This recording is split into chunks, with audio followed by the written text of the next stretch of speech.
আজ তোমাদের সঙ্গে শেয়ার করছি দারুণ একটা ডিম কষার রেসিপি। পোলাও, ফ্রাইড রাইস, লুচি, পরোটা সবার সঙ্গে খুব ভালোভাবে এটা তোমরা খেতে পারো। তো তার জন্য পুরো রেসিপিটা দেখো। আগে আমি এখানে ডিমগুলো সেদ্ধ করতে বসিয়ে দিয়েছি।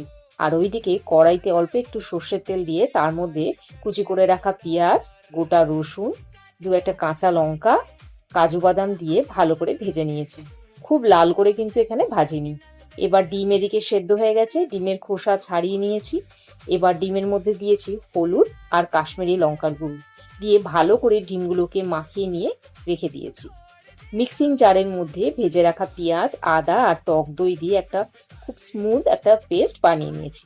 এইবার একে একে সমস্ত ডিমগুলো আমি ভেজে তুলে নিয়েছি। এইবার ওই ভাজা তেলের মধ্যে গোটা গরম মশলা, জিরে ফোড়ন দিয়ে আগে থেকে করে রাখা বাটা মশলাটা দিয়ে খুব ভালো করে একবার কষিয়েছি।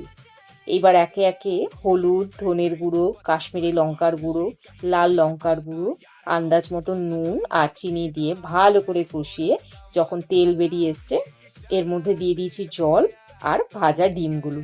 ব্যাস, গ্রেভি ঘন হয়ে উঠলেই ওপর থেকে গরম মশলা গুঁড়ো দিলেই কিন্তু রেডি আজকের এই ডিম কষা। বলো তো দেখি কেমন লাগলো তোমাদের এই রান্নাটা। আর বাড়িতে অবশ্যই এটা খাও, ভীষণ ভালো লাগবে তোমাদের। আজকের জন্য এইটুকুই। আবার নতুন ভিডিওতে তোমাদের সাথে দেখা হচ্ছে।